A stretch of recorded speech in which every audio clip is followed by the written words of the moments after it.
I will oftentimes find myself saying in real life, if I don't want to have to make a decision that involves multiple people, and I just want to like defer to, probably because I honestly don't mind. Generally, it's because I honestly don't mind which of the choices are made. Like, let's say whether we go out for like to an Indian restaurant or to get pizza. I have no strong preference between the two. I'd be happy to have like some paneer. I'd be happy to have, like an aubergine parm pizza. It's all good. So I would say to that person, you make the call. And for the longest time, I forgot where that came from. And then I remembered that it was something that was said on a TV show back in like 2007 or something like that. And I was like, oh, I see. I am not immune to just accidentally absorbing things from rando media. And now you know.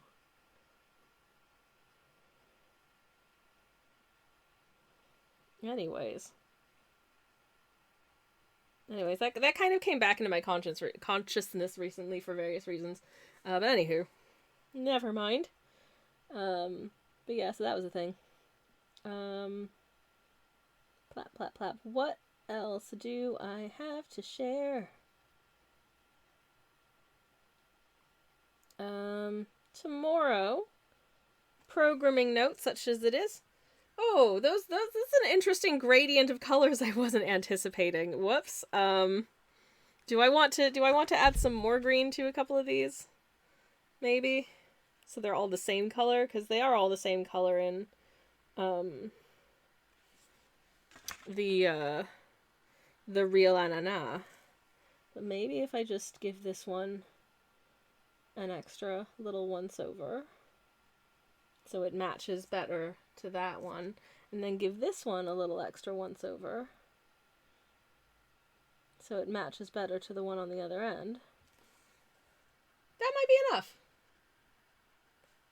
Yeah, I think that looks alright. I think it should dry down okay anyways. Or maybe, does that one need more? I feel like that one maybe needs a little more. Oh, for heaven's sakes, I'm being very indecisive today. I do similar, says Turnip. Hell yeah.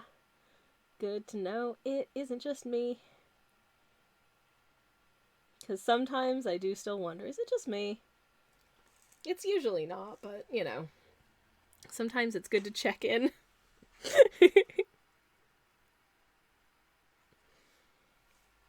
Anyways.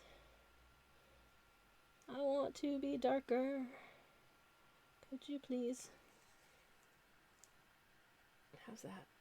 That's pretty good. I think that's that. You know what? That'll do. That'll do, I think. So, can move on from that. I'm cleaning my brush. I'm getting all of this green out of my brush because we are moving on to this guy, because we need it's kind of a tealy, turquoisey situation.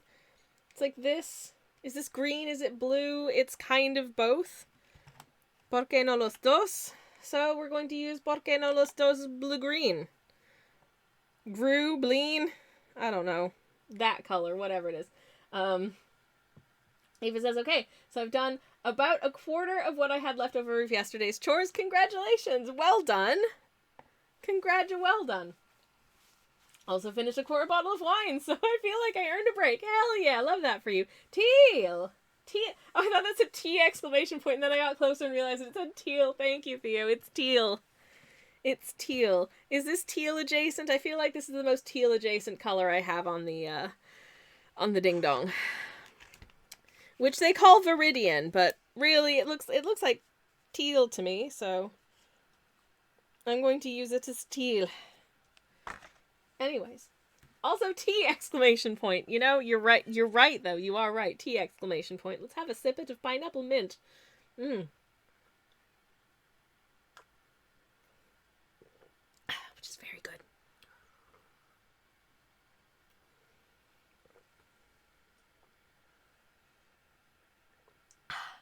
Okay. Sorry. I didn't want to do that super close to the mic, but major sippage. I'm talking a lot, which is apparently having an effect on my throat and making me want to, hydrate it, which is a good thing to do. Anyways, wine is for working down the break. I'm having jasmine green tea. Oh, I love jasmine tea though, Aoife. That's awesome. I actually considered having jasmine tea today, but I ended up going for some yerba mate because apparently I need to be stopped. Okay, this color is wild. This color is wild, and I think the color sheet. So these are literally just, instead of like pans of paint, they're just sheets of paint in this little booklet, which I love as a thing. I think it's really cool. But I'm just gonna take this and just test it out on my palette strip and make sure it's okay. It's not quite as whack in terms of its saturation as I thought it might be. So that's all right. Okay, so Viridian, please be appropriately colored. Ooh, it's pretty. It's looking bluer than it does on the thingy. That's weird. Though I do notice the colors change quite a bit when you kind of layer them up, which is interesting. And I have given him legs. Obviously, his dungarees have legs. I kind of want less paint on the brush at a time, though, I think, for this. Just because I really don't want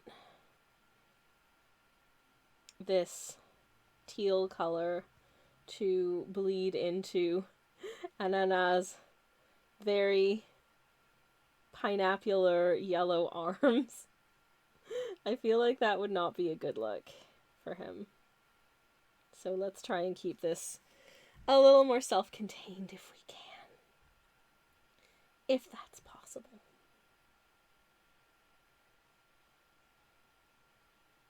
Let's go. There we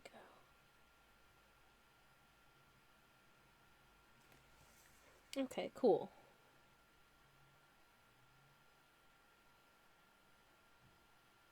Cool.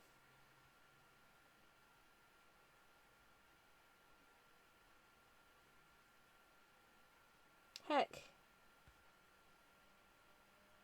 Haven't actually decided what color to make Ananas' shoes. Preferably something that, like, complements but contrasts nicely, I would think. But I'm not 100% sure what works there. I might leave those to they might end up just being black shoes or brown, like just sensible brown leather shoes. Could be.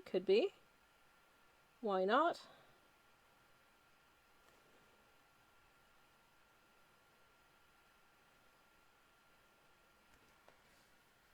There we go. So far, so okay, I think.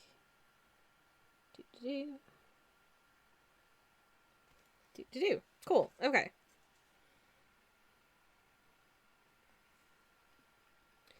Let's do the rest of them. Try and make sure that the values match.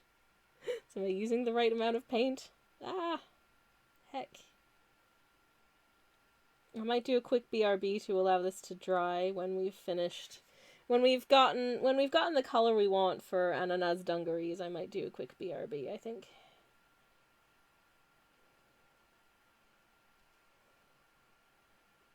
To let everything dry down nicely. And also because we've been going for a while and it's nice to have a little BRB.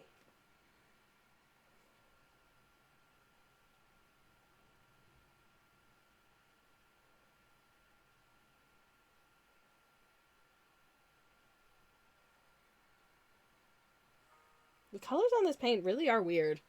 They really are kind of weird, but I dig it. Aoife says, so I just saw a hilarious video of a guy talking about the customer value of AAA games and how they need to stretch the No. Did he really say that, Aoife? Oh my goodness! No! No. The word punnery there is just killing me. Oh my goodness. Oh my goodness gracious, that is.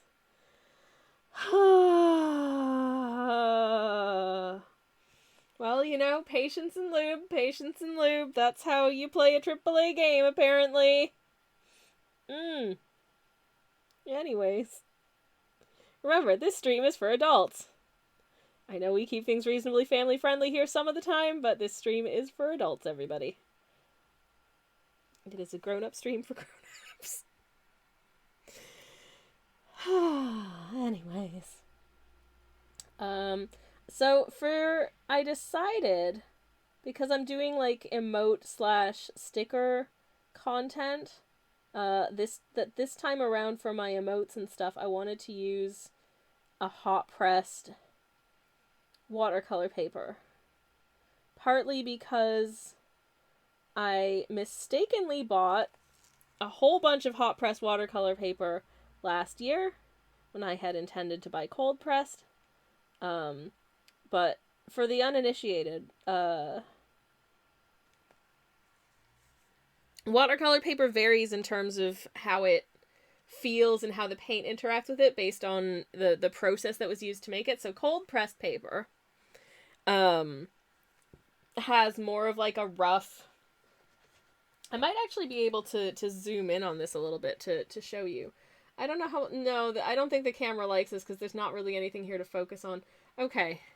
Maybe if you have a little look-see here at these little guys, you can see that the paper has a distinctive, like, unevenness to it, a texture, which a lot of watercolor and sort of related types of, you know, inks or gouache and water-based media like that.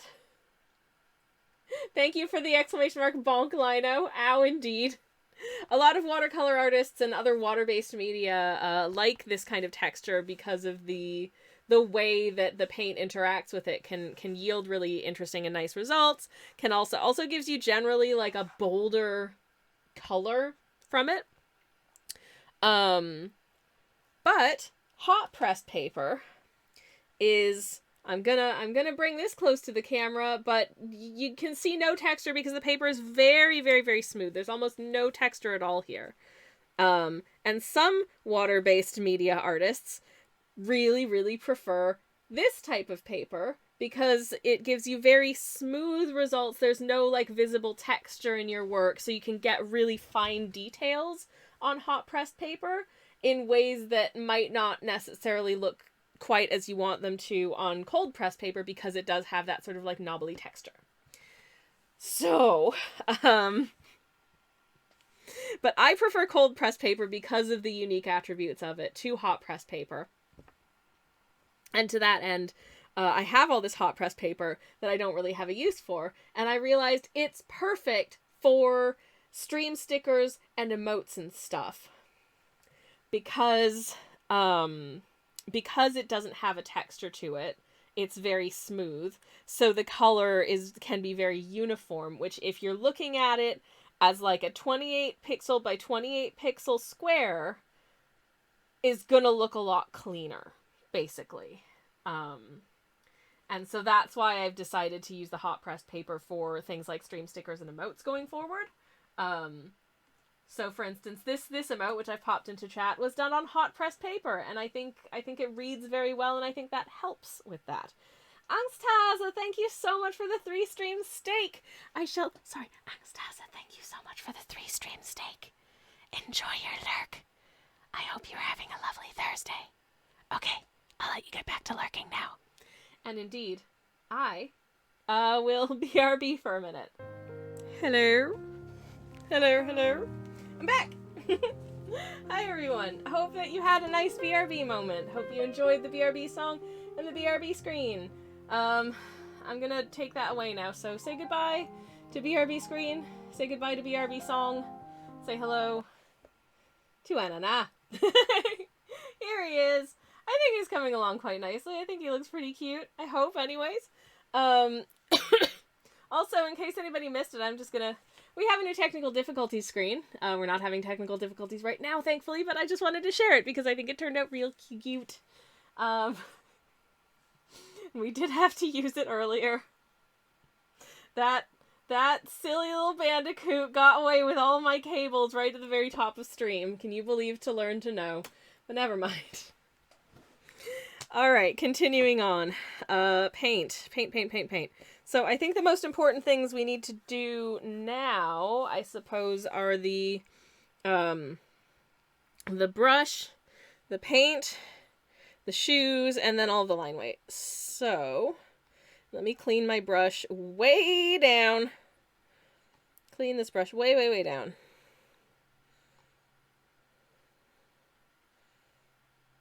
Okay. Hopefully. Oh god, I should have cleaned my my paint water while I was away, because genuinely this paint, like this paint, I pick up the tiniest amount of this Viridian, and it is so incredibly just like look how saturated this is. And it uses almost no paint. That's one of the, I think, the biggest selling points of this paint is just how incredibly saturated it is. And I love that. I've never really fully gotten the hang of using this paint, partially because it's so saturated that it's hard sometimes for me to get nice sort of like layered washes of color when I want bits of it to be a little bit more subtle kind of thing. It kind of just comes in and just blasts color onto your canvas. But when you want it to blast color onto your canvas, this is where this stuff really shines, and it's really fun to use in those situations. So, to that end, I should have gone and changed my paint water while we were on BRB screen, because I don't want things to be green anymore.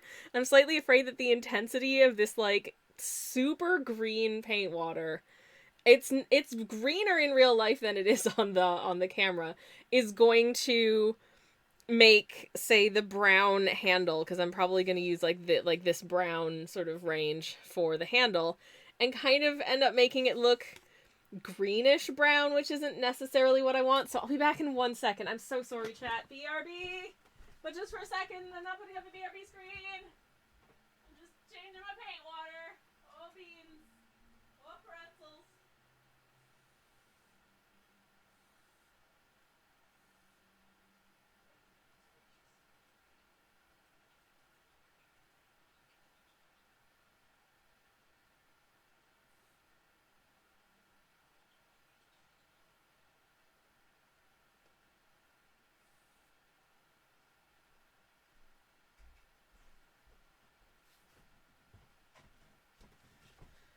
Okay, so while I was in there, for reasons wholly unbeknownst to me, I'm putting that in very big, like, bunny quotes, because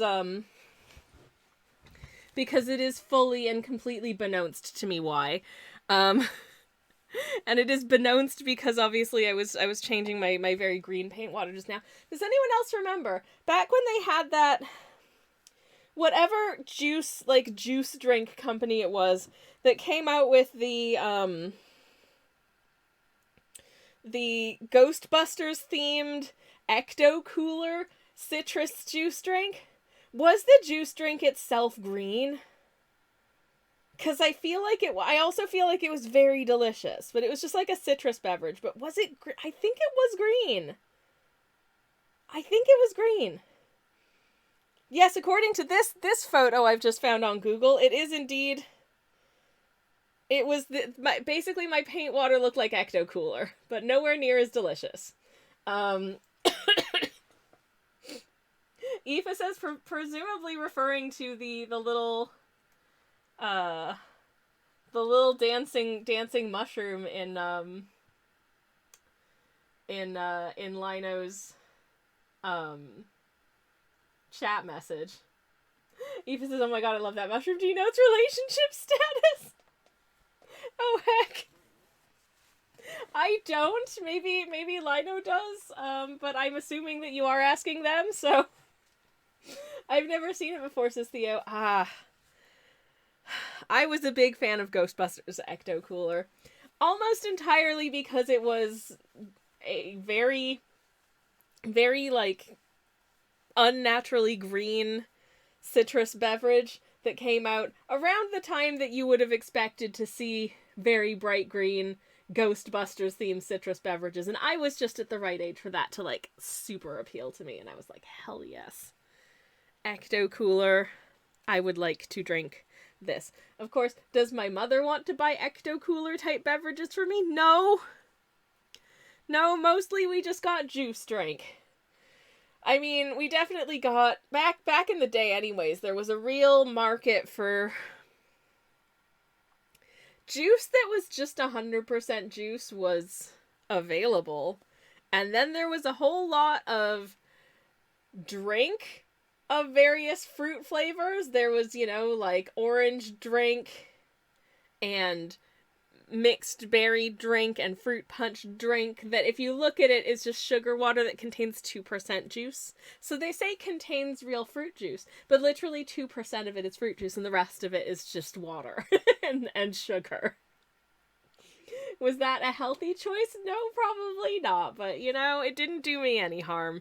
It probably did do me some harm.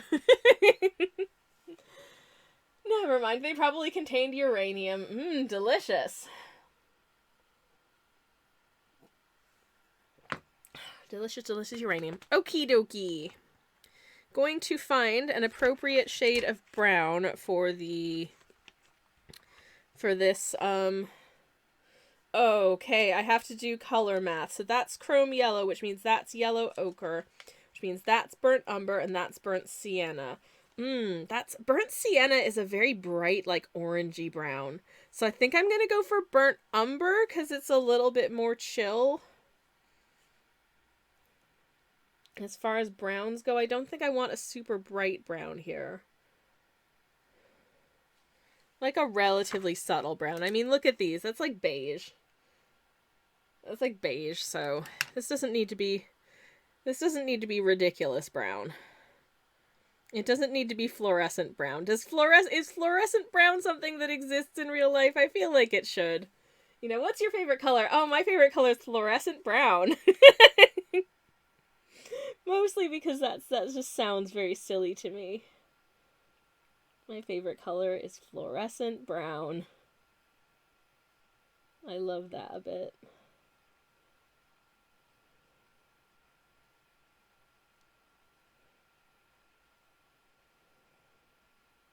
Okay. I almost want to do like a super light wash of yellow over this. Oh no. Oh no. Oh no, it touched the dungarees and now some green is trying to bleed into it. Oh, beans.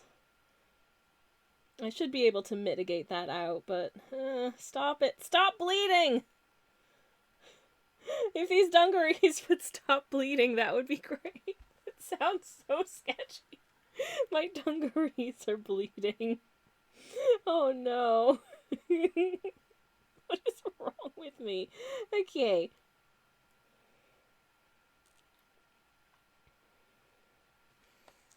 Okay, that's a good start for like a fairly light wood color, I think. But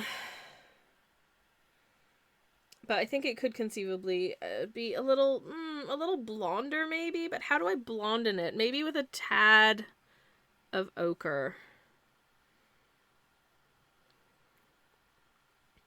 I literally like barely touched my brush to the palette, and this ochre is already fairly bright, so oh good, here we go. Let's see how it interacts. Ooh! Actually, yeah, that works. Wouldn't want there to be more of it than this, but that works okay, I think. I think that works alright.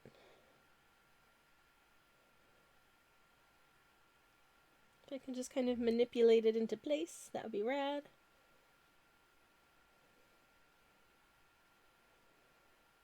There we go. Yay! Super duper. Got a question for chat. I know this probably isn't going to be of massive interest to a lot of you because I know some people are just here for the art streams and some people are just here for the game streams. Because I do both because I refuse to be bound by a single genre in any work that I do, which is probably to my detriment because it's hard to market things that don't fall into very clear marketing categories. And I say, to that. I say get in Get in the bin, you ding-dongs. I'm gonna do what I gosh dang ding-dong want to. Also, to that end, my YouTube channel, it's completely different output-wise to what I do on stream. If you're curious, I did publish an YouTube video last week. Uncharacteristically, because it's been a while. I am working on the next one, by the way. I got, I needed a specific piece of equipment for it, it turns out, which I have secured. It is, I mean, when I say a specific piece of equipment, oh, for flip's sake, are you kidding me? Okay, hold up. Technical difficulties, everybody. I'm so sorry. I don't know why it occasionally just decides that it's not going to transmit to the streaming software. Because as far as I can tell, the camera's still working. The camera, like, app is still working. It just decides that it doesn't want to actually connect to the stream. So let me just bring back my camera hub.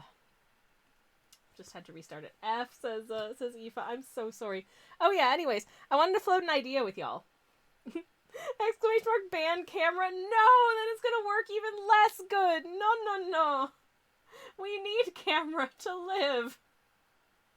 If I don't have camera, I don't have art stream. Anyways, welcome back, everybody. Here we are. Sorry about that interruption. But with that being said, oh right, counterproductive, says Aoife. Just a little bit, Aoife, just a little bit. It's fine, don't worry about it. What was I going to say? You gosh. Right, now, well, my brain's gone to mush. That completely derailed my train of thought, and now I'm trying to figure out what tracks my train of thought needs to go on. Oh yeah, the 1109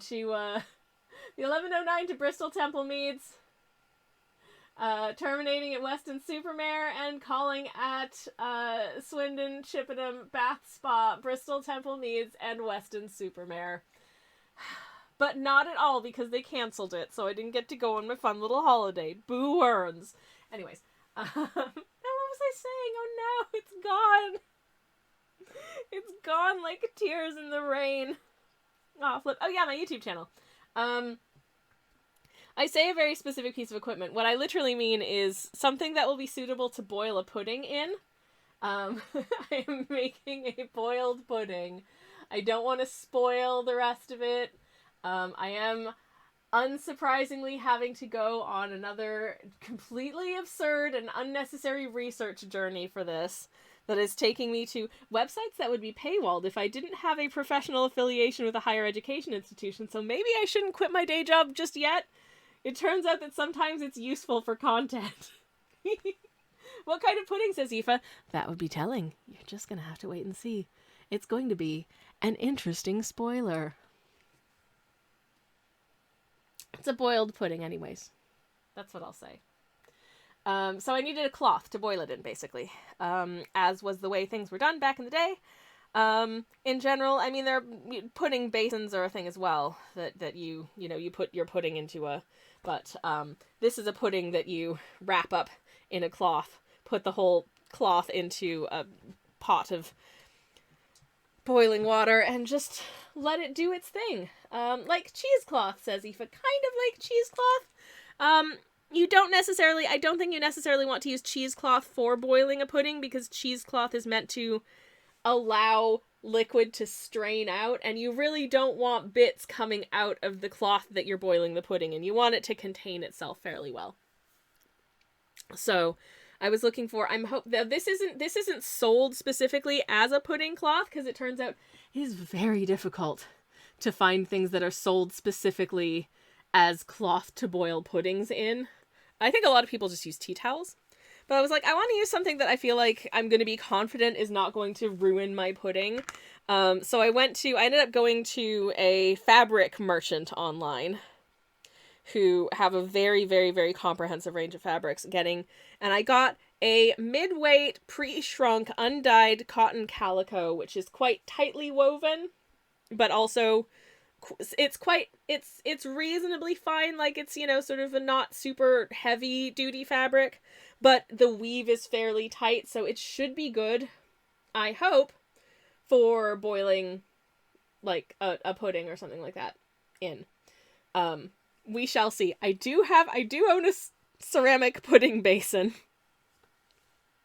So if all else fails, and it goes horribly wrong, and the cloth is not appropriate, I do have a backup basin. So, because this is also a recipe I've never made before, so I'm super nervous.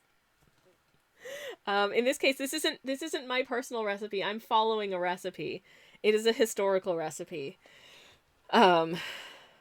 And I suspect this video is going to fairly quickly go off the rails research-wise. I'm in the very early stages of the making of this, so at this point, I genuinely do not know where and how and where things are going to end up. It all remains to be seen, but hopefully it will go good. We'll soon find out, I guess. I've added a little bit of slate black to the brown color in the hopes that it might make an appropriate shoe brown. Needs more. I think the value on this could be a little darker, I reckon. But this is a good first layer for the shoesies. I'm not adding a ton of sort of intensive detail to this piece because it is going to be fairly small. So we want the details to be large and punchy and kind of stand out to that end. So, hopeful that we're gonna do that. Okay, picking up a little bit more ochre. Adding a little bit of the black to it for just these little metal bands that hold the bristles into the ferrule here on the brush. There we go. Even that I feel like is potentially a slightly fine detail, but it's an important detail, I feel, so I didn't want to skip out on it, you know what I mean? Might pick up some more of this ochre and just give a second pass to the shoes, make them nice and dark so they stand out nicely against the dungarees, I think. But yeah, the suspense says Eva. I don't know how suspenseful it is, but you did. Oh, I didn't run. Thank you for reminding me what I wanted to say, Thea. Thank you. I wanted to run something by you. So I've had a couple of thoughts. So anyone who's been following me on Hollow Knight stream will know that I've been making my way through the Pantheons, which is like an optional just for fun, but it's you feel a real sense of achievement when you win one. Part of the game where you just have to beat all of the bosses in a row, and if you die, you have to start back from the beginning of all of the bosses that you're fighting. Anyways, I am stuck on one of these Pantheons, and I have not yet to beat it, because there's this one stupid enemy who sucks, and I hate him, and he's a stupid butt, but here's the thing, he's technically optional in the game. So I am tempted to kind of semi-speedrun a new save of the game, where it means I will get an achievement that I don't have yet, which is the neglect achievement. Because, friends, if you leave Zote to die, he doesn't show up in the Pantheon. And it makes the Pantheon fight just a little bit easier because he's a real swear word, and I don't like fighting him. Yes, it is Grey Prince, Zote, Theo. It is. I am thinking of picking up the neglect achievement, and then seeing whether or not I can beat Pantheons 1 through 5 without Zote there. I mean, there's still Markov, who is also, pardon my French, a real miserable little so-and-so, and I don't like him, but knowing that I only have to fight that guy and not also Zote maketh me feel a little bit better. So I'm tempted to do this. And it feels real stupid, and it feels like a little bit of a cop-out, and it feels like it's kind of cheating.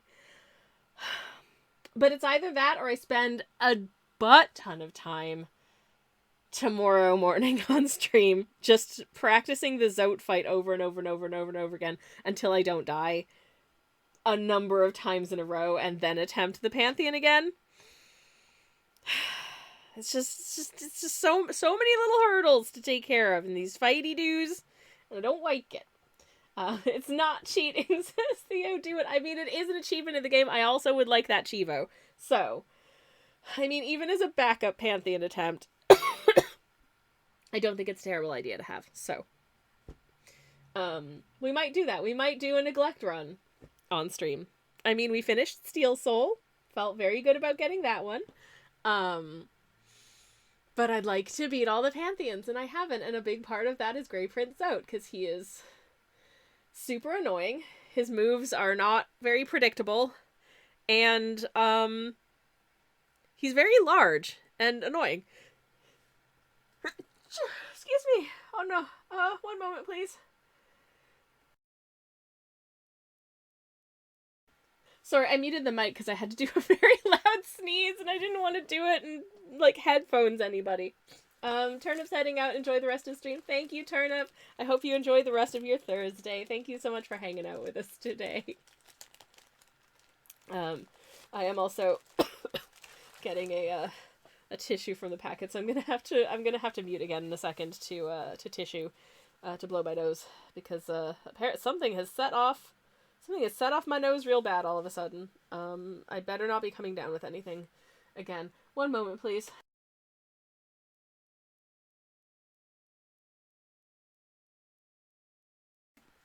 Okay, super rad. Alright. I wish this would dry down. I really do. That's mildly annoying. Okay,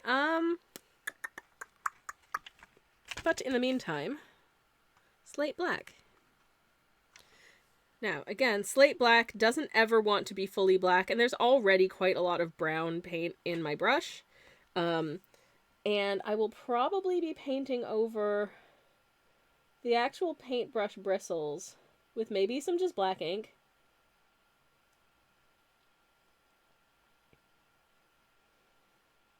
Because, from the set of paint colors, it is really hard to get a good, bold, like, genuine black color. I've never been able to get the slate to be properly black. And I was surprised by that because of how bold all of the other colors are. There's a painting that I did using these paints a couple years ago, that in the long run I ended up not being super happy with. Specifically because I needed it to be like proper, like, void black, and I layered and I layered and I layered, and it just was not going beyond being like a dark gray, even though it calls itself black, which is really frustrating. So I ended up repainting it as part of Stream Inc. last year, and now it's like one of my favorite pieces I've done. So yeah, there you go. In fact, I can probably show it to you if I can find it. Oh, it's this piece, which, again, when your black is actually black, you're like, I feel like your void creature reads better. Because I wanted to do a painting of the Umibozu. And the original was very bold in color. There was like a super bright sunset behind it. But I just really struggled to get the black as it needed to be. So I ended up redoing it as like a black and white piece, and I really like the way this turned out. I think it's fun. I think it's a really fun piece. I also did the waves in a very stylized way here, which I thought was fun. Anyways, but yeah, just something a little bit whimsical. My neighbor Umibozu. There you go. Anyways, oh yeah, you needed black for that one, says Theo. Right? I mean, look at it. He super did. Hello, Alba. Welcome in. How's it going? Lovely to see you. Welcome. I'm gonna take another sip of my beverage because my throat is just, ugh.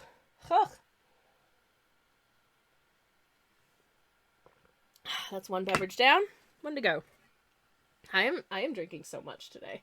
Oh goodness gracious, I must have been thirsty. Anyways, hope you're having a good Thursday, Alba. It's very, very nice to see you. Hello. I think these shoes have dried down enough that I can get another layer of color onto them, make them a slightly brighter brown. which I think would look good. I think I might end up just coloring this brush in with my with my pen, which is what I intend to do with the... I was originally going to put more like sort of Lego-y texture onto Ananas, but to be honest, I don't know if that's going to read super well as like a tiny emote, so I might just not. I might just have him be kind of a solid color, or I could make it kind of... I could make it kind of subtle so it kind of blends in when it's really tiny. I don't know. It's a tough call. Or maybe it's not that tough of a call and I'm just a silly so-and-so. I don't know. Anyways. No, I've decided that yes, I am going to add some texture to Ananas. Because Ananas is made of Lego. And therefore should have some texture. I've made the call. And I hope it was the right call. Because I did it. I'm gonna do it. I'm picking, and there's so much paint on this teeny tiny little brush. Teeny tiny little brush, so much paint. Okay, how am I gonna do, I think if I just kind of...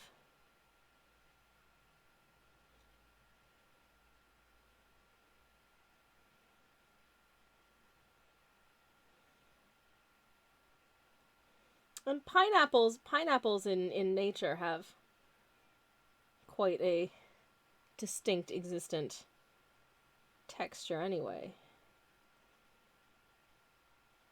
So I feel like it's fine to kind of use that. I don't know if this is going to look good.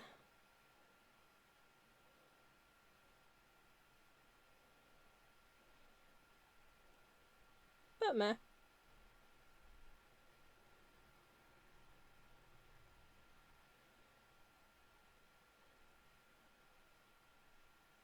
I don't necessarily think it looks bad.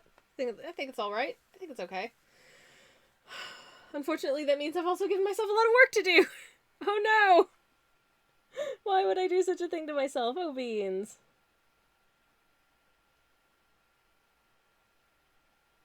Anyways, whilst I put these funky little textures in, what have you all been up to this week? Have you had fun times? I hope you had fun times. I had interesting times, certainly, but, you know, some of them were certainly fun. I'm grateful for the fact that I got to spend quality time, a little extra quality time than normal with my person, my partner, which is always very special to me. Because my partner is very special to me. So that's a good. Very much that is a good. We had a really nice meal at a pub that we really like. I'm really glad we got there quite early, so we were able to just sort of like drop straight in and grab a table, which was really good. I think it helps that it's just the two of us as well. Interestingly, that pub is like apparently known for their pies. I've never had a pie there, but everything I have had has always been very, very good. And they have these packets. Okay, so their sauces, you know, like mayo and ketchup and that kind of thing. They just give you packets rather than bottles. But the packets are huge. Normally I'd need like 2 ketchup packets to get through a thing of chips, but these guys, nah. One ketchup packet is plenty. I know that's a real stupid thing to be like, I really like that, but you know what? I really like that. I think that's great.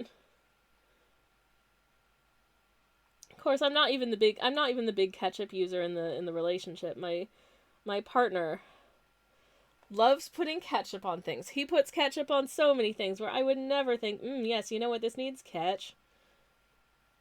But my person, they're like, yep, I want to ketchup this food. And so they do. And if it makes them happy and it makes their food delicious, then frankly, I heckin' love that for them.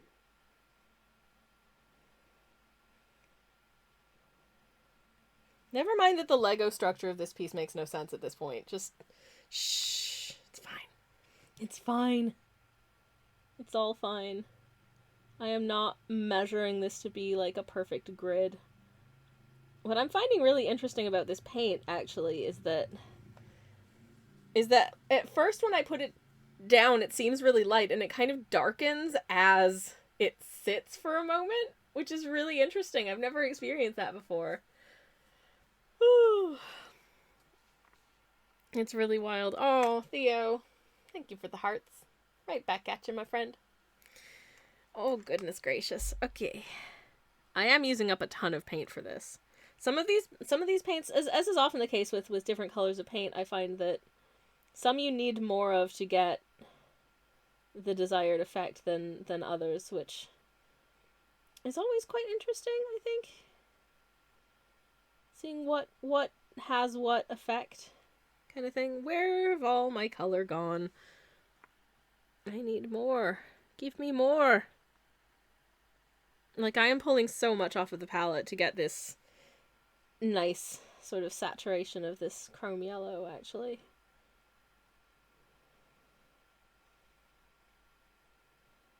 I think this pineapple effect is working quite nice. Does anyone else do this? Pronounce pineapples as though it rhymes with Minneapolis. Because we say that a lot in this house. It's like, oh, we're having Hawaiian pizza tonight, so we need corn vegetarian ham and Pinneapolis.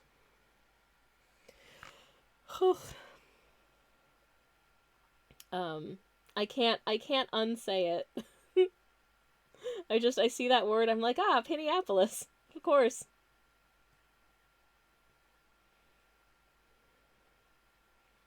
That's normal, right? Shh, let's just pretend it's normal, okay? Anyways, alright, I'm almost done with the little funky little ananas shapes.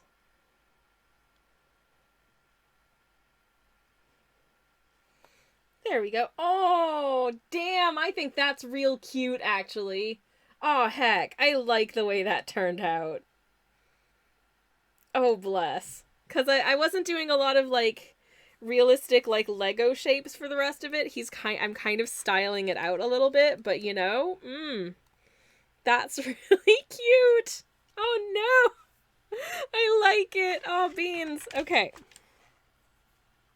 So, 2 more things I want to do before we start adding the line weight is just to try and pick up some of this damn slate black, because I want to maybe just try and do like a second pass of this brush bristles, because I think actually as long as it's like black adjacent, because the brush bristles, even the synthetic bristles, aren't entirely like just solid black. So if they're kind of, this is a dark brown, basically. This is a very, very dark brown. I think that works. I feel like that works. That's okay. It's okay. Oh my goodness, the shoes are still so wet. When am I going to be able to line weight the shoes? I should probably start from the top down, because this bit is definitely dry by now. It's been 2 hours since I painted it. Well, actually, no, probably more like an hour, because let's be real, I waffled for a long old time before I actually started painting. Heck. Okay. But I need to do the paintbrush as well. And I feel like that ought to be a color that kind of stands out against it. So I think I'm going to use magenta, just like this very bright pink, because I think it'll stand out really well.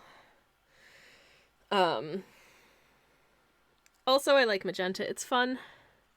It's a fun color. I don't seem to have used very much of it, which is also quite fun. Oh, the concentration on this thing. Like, I barely picked up any color, and it's so bright. It's so bright. What the heck? I mean, I know exactly what the heck. This is just very, very intense paint, which I do really love. I contemplated doing like a bright red for this, but I was a little bit afraid that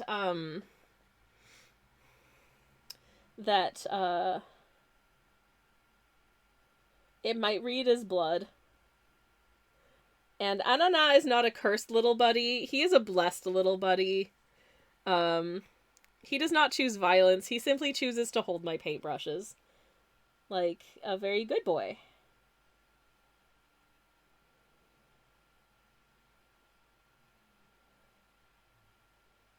Got a nice fine point on my brush here, which I like, because I like being able to control the thickness of my brush strokes.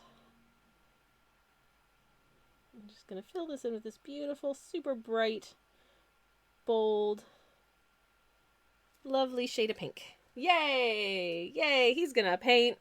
Anyways, Pineapple Man says us legend, blood for the blood god. No! No blood in this house. No, except safely contained within our bodies. Because we are alive people. Anyways, I have a terrible drawing time, so that gives, hopefully, Ananas' shoes a chance to dry down before we do the line weights, which is rad. Thank you for that. Alright, so we've painted these two. Now apparently I need to, or we've drawn these two in terrible windbreakers. Now I apparently have to draw them playing fetch with a stick. Okay, I'm gonna pop that in, like, the opposite corner, I think. So that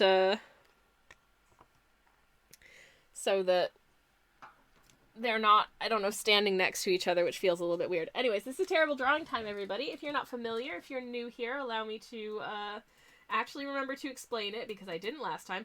Also, hello, Sunshine. Welcome in. That's my moderator / spouse, Twitch user Sledge Callier. We're married, and I love him very much. Anyways, terrible drawing time is a phenomenon whereby for just 5,000 channel points, you've got 5 minutes or less to draw a character or concept of your choosing from memory or sight unseen. Yeah, anyways,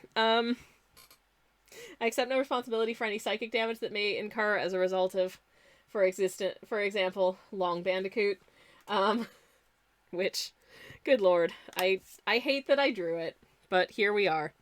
I am largely beholden to the whims of my chat, and chat wanted Long Bandicoot, so, I mean, if it's something that I genuinely do not want to do for whatever reason, I do reserve the right to say no and refund your channel points, but I don't think it's only happened once so far.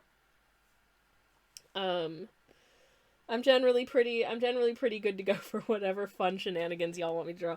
Now, the thing is, so this is a piece of artwork involving a werewolf, and I don't know.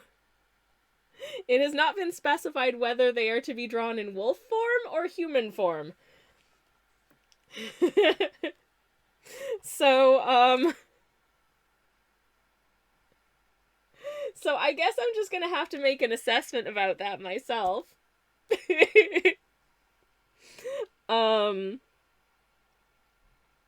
So that's exactly what I'm gonna do, and you're just gonna have to wait and see which one I decided to go with.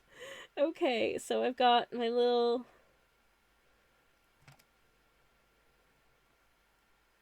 vampire buddy here. Doot. Oh, isn't he fresh? His hair is like do do do do do do do do do do do do do do do do.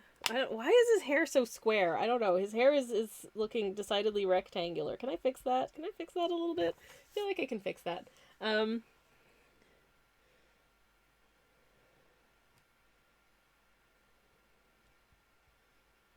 Okie dokie. He's got his little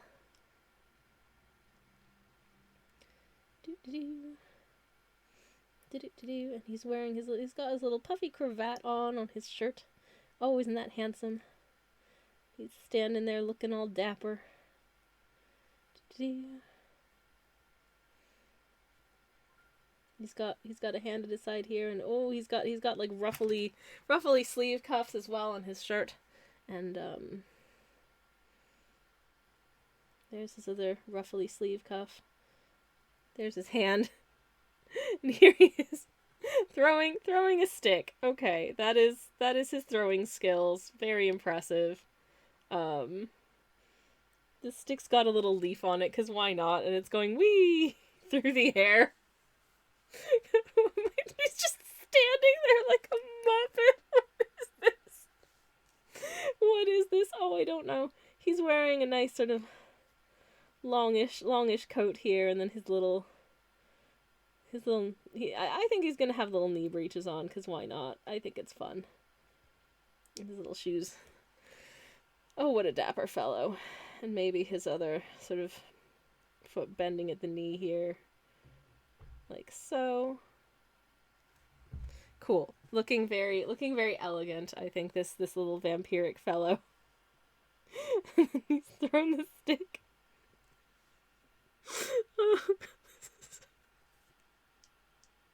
I think the number of caffeinated beverages I've had has now I'm crashing out of it, because everything is so funny to me. Because here we go.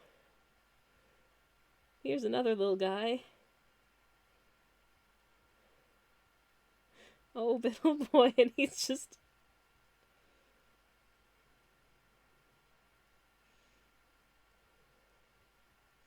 He's just a little mess of a human being. He's got a little leaf sticking out of his own hair. Oh, geez. And here he goes. Here he goes. He's just a running.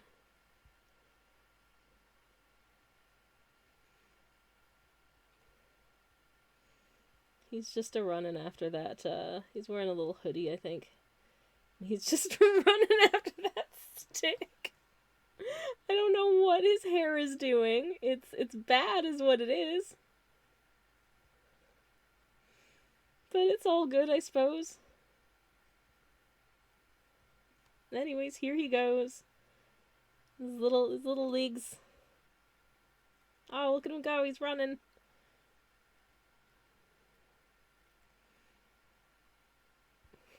Oh, he's running.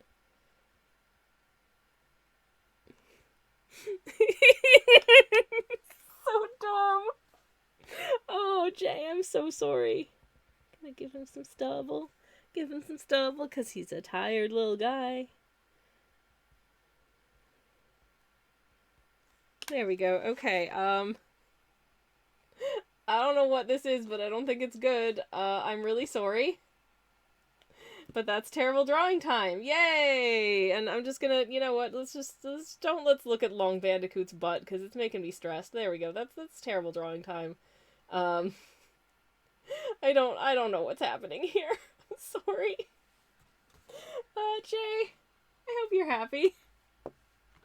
Truly I do. That's terrible drawing time, everybody. Why are you apologizing? Because Jay, did you see it? Did you see? That's why I'm apologizing. Anyways. Right. Okay, so I'm going to give Ananas some eyes and a mouth. Yay. And I'm literally just coloring this in with my fine liner pen because, they, as you can see, should be, like, properly black. So I'm just using, my black pen for this. And I think that'll do quite nicely. At least I hope it'll do quite nicely. How's that? You got smile now. Yay! I am they're adorable, Sister J. Aw, thank you. You always do something great with it, says Theo. Y'all. You're too kind, y'all. You're much too kind. Alright.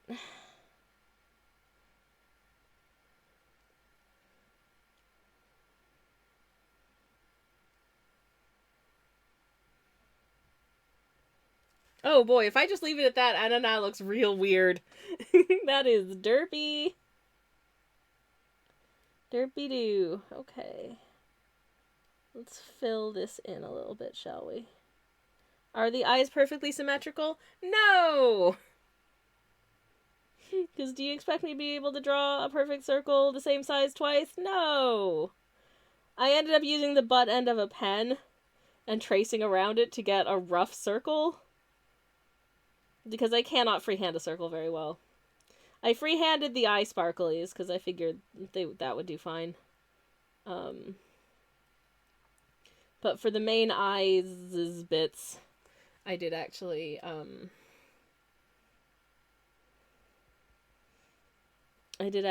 trace a circular object I had in real life. I don't think that's cheating. I think that's just using the resources and tools available to me. I think that's fine. Yay! It's Ananas! Now everything is going to get line weight, but I feel like his face looks a lot more Ananesque now. As you can see. Look, it's the same! It's Ananas! I didn't give him blushing cheeks, because I realized too late that he had blushing cheeks. So, oops. But still, it's Ananas! I think he looks really cute. I hope he's cute. Anyways, Salsa's apologizing for being nice, very admonishing about, I'm sorry. Oh no, I did it again! I did it again! I don't know how not to apologize. I'm too Canadian and my brain is broken. Anyways, you did it. You did an amazing job, says Theo. Aw, thank you. Jason's so cute. Y'all are too kind. Thank you, thank you. Okay, let me draw in Ananas little... I decided to give him gloved hands. Because I think it's cute. Let me get that little patch pocket onto the dungarees. Like so.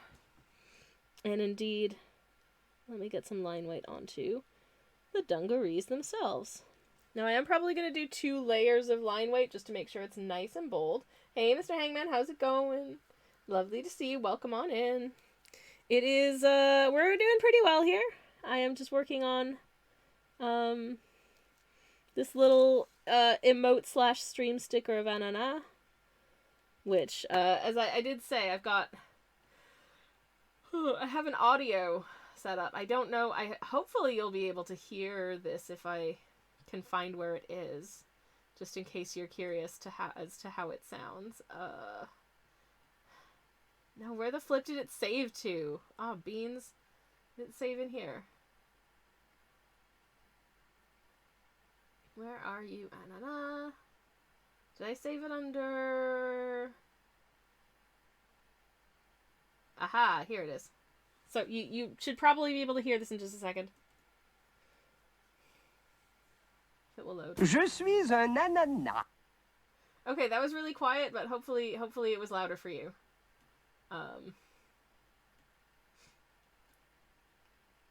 But if I decide this looks nice as a stream sticker, that's what the audio is going to be. Tee tee. Anyway, sorry to spoiler that, but I just couldn't keep it to myself. I just couldn't. Anyways, that's very français of me, I know, but, well, ananas is a French-Canadian pineapple, so it's valid. Anyways, I do try and keep the stream chatter. It was loud, we heard. Yay! Oh, fantastic. It is a painting pineapple. It is this painting pineapple.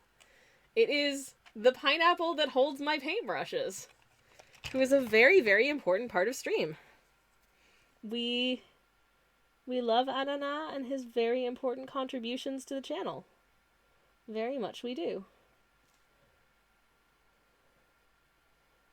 Okay, getting the little cuffs on the dungarees. Very important detail.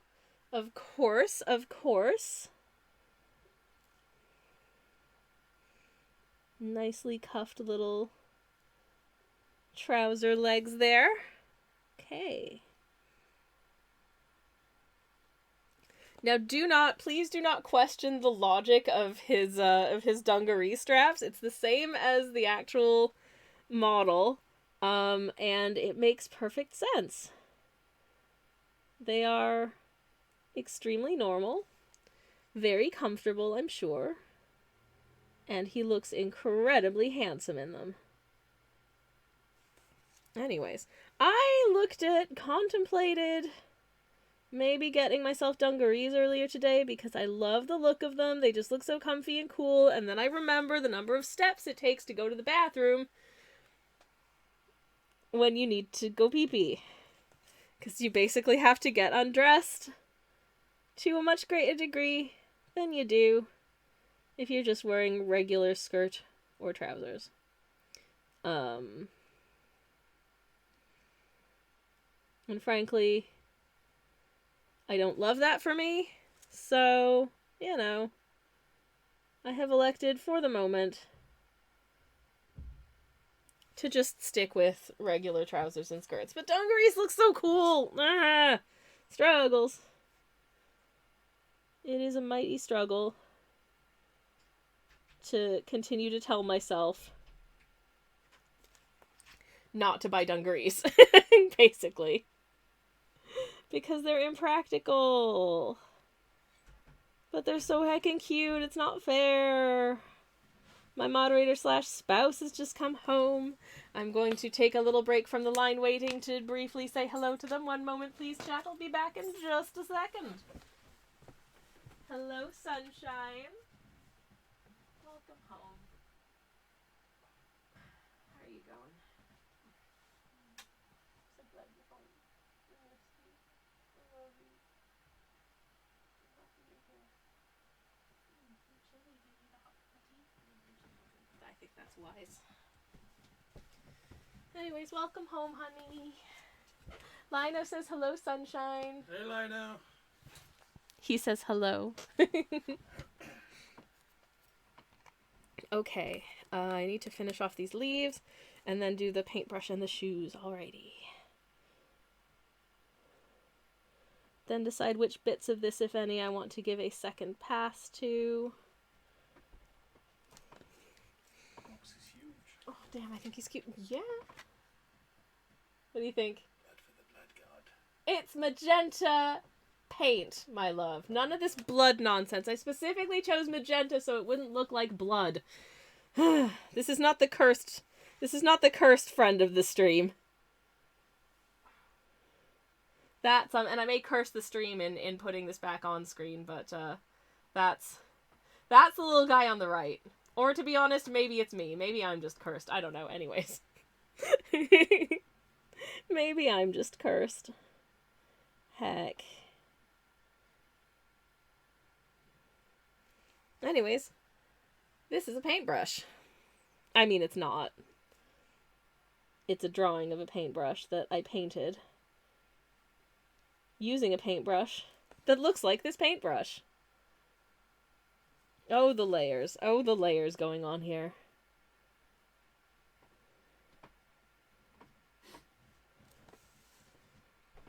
Anyways, let me just join up that little line there.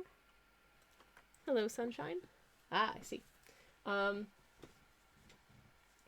Oh, geez. Well, Alba says it doesn't not look like blood, though. Okay, I will say, in my defense, it is much pinker in real life. I find that the camera doesn't always 100% pick things up as the color that they are. And it is unmistakably, like, pink. Like, magenta pink in real life. I promise it's magenta. It does not look like blood IRL. Anyway. Oh no. Oh no, no, no.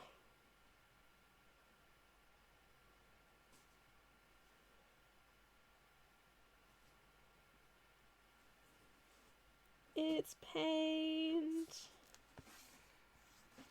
It's a nice, generous quantity of some kind of lovely paint. I feel like with this level of sort of opacity to it, it's more likely to be a gouache than a watercolor, because you can get more opacity out of a gouache paint than you do in general a watercolor, which tends to be much more transparent. There we go. Like, even the colors of these were incredibly bold, but they were still quite transparent. Hello, darling. Ooh, Big what? box. That's literally all the Okay, we got a massive box delivered earlier, and it was literally... And when I say a massive box, I mean a massive box. Like, a box that I feel like could have contained a life-size stormtrooper helmet from the Star Wars. And do you want to know what was in it? Literally just this Warhammer book. Which, admittedly, under the camera looks pretty big. But it is just a book of, you know, sort of... It's maybe like an inch thick. Very bizarre. Very bizarre indeed, but I hope you enjoy it. Are you just slotting it in on the bookshelf, not even having read it yet? You should read it first. Anyways, I'm not going to tell you what to do with your gubbins, sweetheart. That's your business. I love you. Was it Lego? Asked Mr. Hangman. No, it was a book. It was a book about Warhammers. And I hope that my moderator / spouse enjoys it very, very much. I will probably never open it. Okay, he says he will probably never open it. Well, sweetheart, that's a choice, and I respect it. That's not Lego, says Mr. Hangman, a frowny face. Well, if it makes you feel any better, this is Lego. It's Ananas. Here are the other sides of Ananas, by the way. This is the CBC logo for funsies, the exploding pizza. This was supposed to be an attempt at the CTV logo, but it didn't work very well. And then I just did some nice pineappular texture on that side for fun. Yeah, I'm going over some of these, like, exterior lines a second time just to give them a nice bit of boldness. Because this is going to be fairly small in its internet display form, so I want it to be nice and boldly visible, I think, is the order of the day. To make sure it looks nice and clean and cute and fun. Aw, geez, I love this guy. I really do. I think he looks very cute. Oh, sorry, my darling. What do you think? Very good.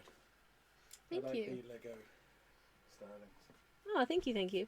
Well, my partner likes the Lego styling, so I guess I did a good. Yay. What was I gonna say?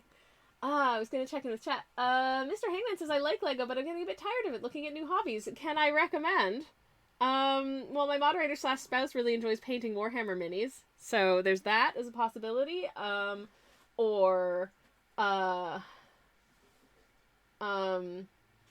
Embroidery's fun. I also have a ton to build still, so I'm not allowed to buy anymore. That's a mood. That's a mood. I've got a few Lego sets that I haven't built yet. I did enjoy the last one that we built on stream, the film camera. That was really nice. Not dissimilar to my own actual film camera that I own and use, which also quite cool.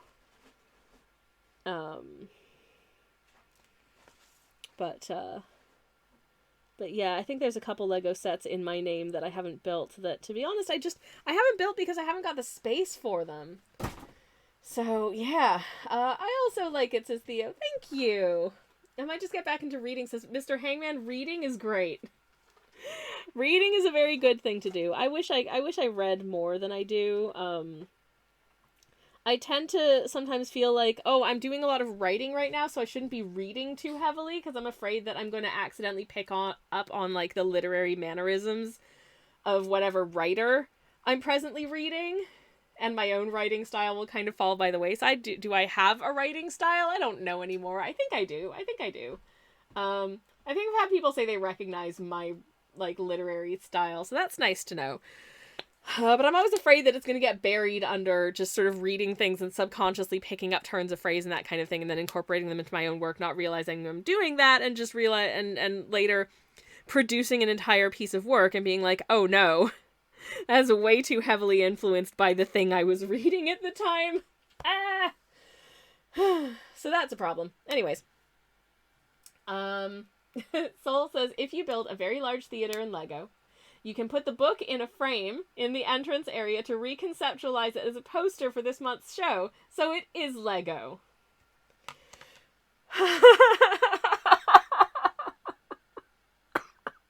That is just galaxy brain. I love that. That's wonderful. My ultimate goal is to make an animated feature film, says Mr. Hangman. Hell yeah. Hell yeah, that would be amazing. Will you be animating the whole thing yourself, or would you be doing this with, like, an animation studio? Regardless, rad. I would love to do a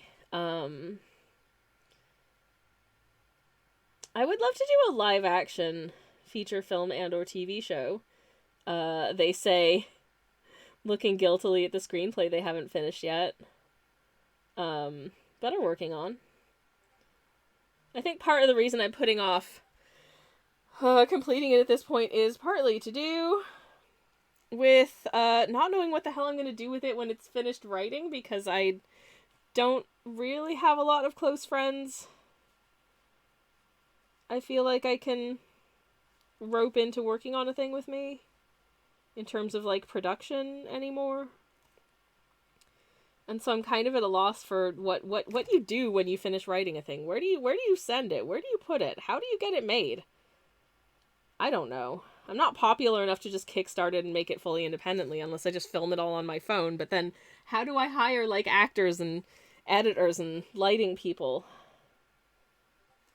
Because I would feel bad roping people into working on an entire feature for my YouTube channel, which has like 150 subscribers. Did I mention I recently published a YouTube video? Because I did. And I'm pretty chuffed with the way it turned out, actually. I really hope people enjoy it. It's a little unhinged. And a whole lot of cookie recipe.